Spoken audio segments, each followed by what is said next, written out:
Chapter 18. The next few days were extremely difficult ones for me. I was in and out of restless sleep. What dreams I did have included crimson red everywhere, coupled with the sounds of squealing tires and breaking glass. My head hurt. My heart hurt. My soul hurt. It was like a piece of the puzzle that I had finally found after looking all over for it went missing again. So I was left with a forever unfinished puzzle. Alan took over the duty of caring for me. He made sure I ate well and was comfortably resting. He sent out a message to all the viewers informing them of their hiatus and to please send loving and healing thoughts our way. What followed was an outpouring of gifts, money, even just beautiful words of get well and handwritten notes or typed out emails. All were deeply appreciated. What was surprising was that I even received gifts. People who did not even know me or had not even seen my face sent artwork, handcrafted jewelry, and clothing items. It was incredible. I had never known such generosity in such a heartbreaking time. I wish I could say that all the love and support I received from absolute strangers helped ease the turmoil raging inside of me. It did not. I would lay in the bed and stare out the window, hoping to see the van pull up and Sean step out and walk to the front door. That would make it all okay. I heard so many comments on Sean's condition. They all just confused me, or I purposely allowed them to confuse me. I heard probable spinal cord injury, several hours surgery to stop the bleeding and repair damage to internal organs, severe head trauma, vegetative state, non-responsive, coma, can't breathe on his own. I started to cope by blocking out everything I heard, turning music on and putting my earbuds in whenever Alan had to talk on the phone. I just ignored it all. A full week had passed since the accident, and I was putting off getting the stitches removed. I did not want to go back to the hospital. I wanted to stay away and never return back to the place that invaded so many of my scariest thoughts. I promised Alan that I would go Monday morning. I really wanted to keep that promise. I picked up my phone and noticed a good-sized crack in the corner. The accident must have caused it. I did not want to be in possession of such an item any longer. What purpose did a cell phone have if there was not service? It could not save Sean, so why did I have it? I felt this forceful push in my gut to get in the car and drive somewhere so I could literally throw my phone off a mountain. That felt as if it would be somewhat therapeutic for me. I looked outside, and it was a dull gray day, but not a hint of rain in sight. I headed downstairs to talk to Alan about my plan. Well, part of it. I want to go out for a drive and clear my head for a bit, I told him. He was sitting on the couch, reading a book, when I had come bounding down the stairs. He pulled off his reading glasses and stood up. I could see the concern in his eyes, but also the hint that he knew it was something I had to do. "Do you need me to go with you?" he asked. "No, and I will take Sean's truck. I know you will need the van in case—" I did not want to say in case something happened at the hospital. I did not want to even put those words out into the universe. "You need to go somewhere," I decided on. He nodded, knowing exactly what I meant. "Be careful," he said. "I will," I said as I headed out the door. I felt overdressed for climbing a mountain. Jeans, black tank top, black hoodie. My New Balance sneakers had never stepped foot on a mountain before, so I had no idea how this would play out. I got to Sean's truck, knowing he always left his keys in it when he parked it at Mother's house. I climbed in and suddenly became apprehensive. Even though I kept an up-to-date driver's license, I rarely hadn't driven in years. So getting behind the wheel exactly the week after I was involved in a tragic car accident filled me with more anxiety than I had ever experienced. I thought I might have a panic attack as I started the car. The muffler roared and somewhat soothed my soul. This was Sean's truck. I could still feel his energy in there. I knew I would be safe. I began backing out of the driveway with no clue as to where I was going. I stopped for a moment before pulling onto the main road and closed my eyes. Where was I going? Sweetheart, you are in charge of my navigation today. Where would you like to go? I opened my eyes and had a clear route in my mind. I backed onto the main road and began my journey.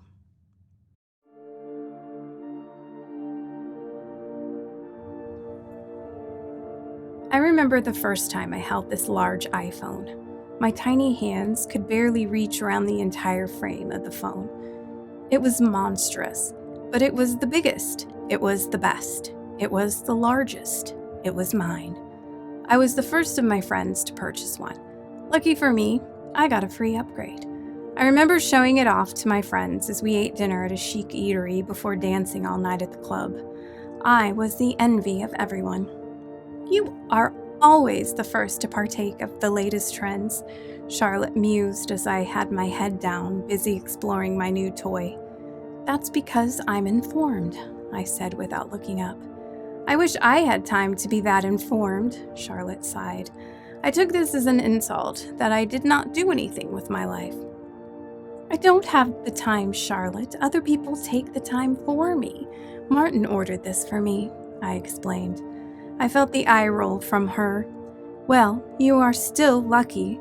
That thing does everything. It's so huge. I bet you constantly have a perfect signal, she said, trying to soothe the enormous ego that was mine. Yes, I will always have a perfect signal. The world has evolved now, though. I am guessing there is nowhere in this country that has poor signal. Charlotte agreed with me. We were both terribly naive. Life only happened in the city. If you did not have a large smartphone, you were nothing. That was life. Who didn't have a smartphone these days?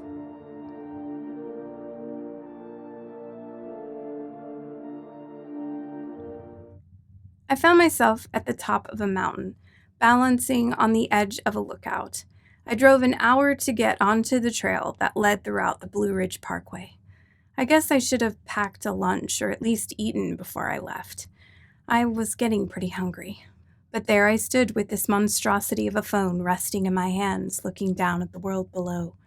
Suddenly, I was engulfed with this warm energy, this powerful, strong love that cradled my body as I let go of my last vice, my last addiction, the thing that let me down severely.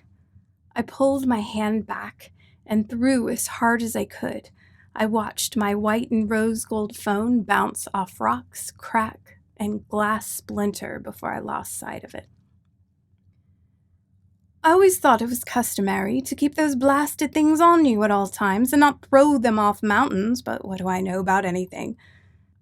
The voice startled me so much, I whirled around, lost my footing, and almost tumbled into the green abyss of the valley. I found myself being pulled forward into incredibly strong and warm arms. I am so sorry. I did not mean to frighten you. It was him. The magical accent stung my ears. There he was, and I was wrapped up in his arms upon our first meeting. I could see how I could have missed him. Given my previous standards in men, he was not the tall, dark, and handsome type. He wasn't even rugged. I had a feeling, under his full beard and long hair, he was somewhat plain in accordance of today's standards. There was a hint of recognition in his eyes, but that quickly turned over to concern as he took account of my scarred and still-stitched face. Are you okay?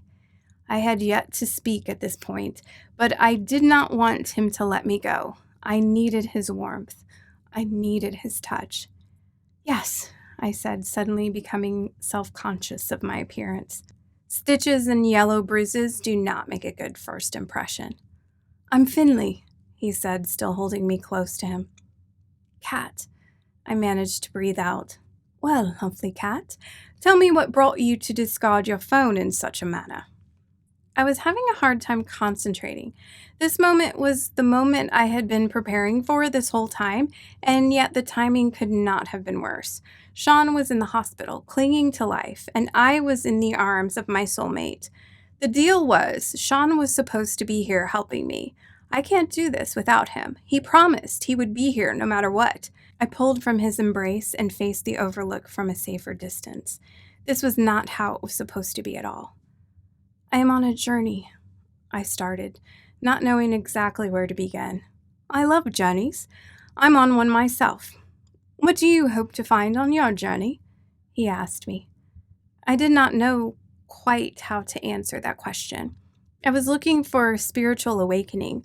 I had been looking for him, but now I would give it all up to have my brother back. I used to know the answer to that, I said softly. Ah, so you are at the point in your journey where what you thought you were looking for really is not what you need.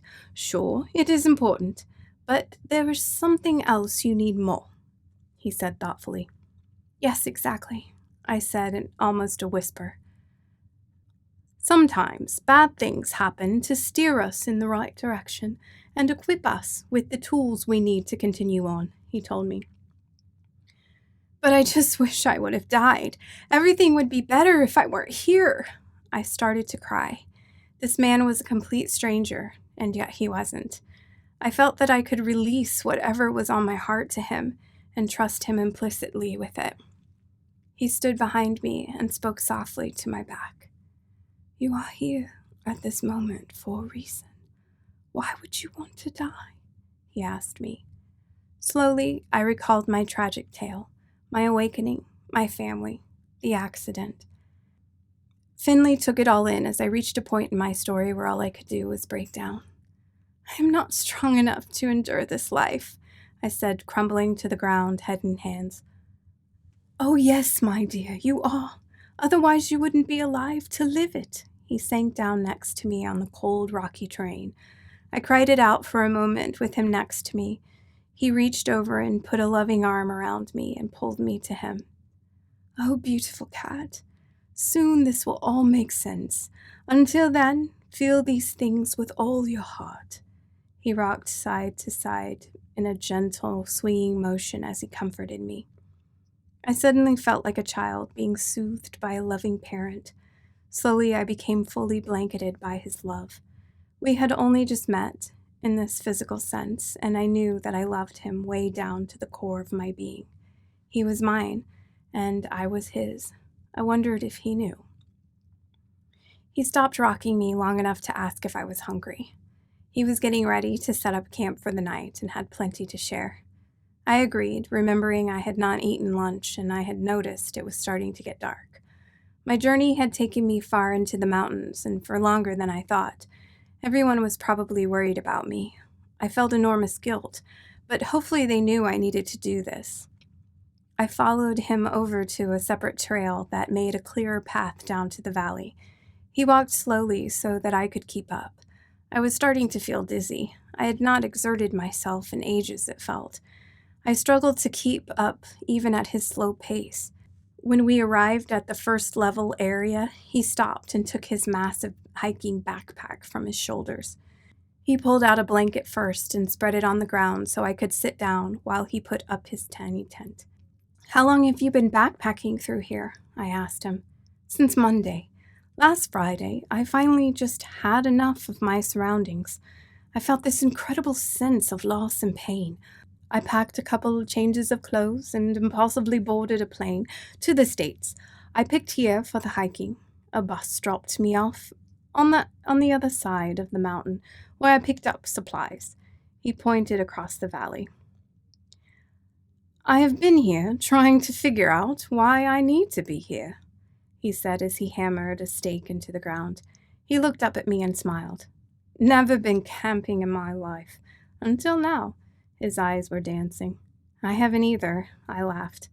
Well, welcome to the most horribly set-up campsite, he said as he began to build a fire. The sun was setting, and I was starting to accept more and more that I would be sharing his tent tonight. He knew it, I knew it, we just weren't saying it out loud. He grabbed a pot and poured water and a stew mix inside. I didn't even bother telling him I was vegan. The package clearly said vegan, in bold letters on the front. He did not ask, he just knew. I stood there, watching this man, the man who would be my soulmate. He was so kind, so soft, and yet so strong. I would have looked right over him on the streets of New York. I would not have noticed him at all, but here I was, taking him all in. And my God, he was beautiful.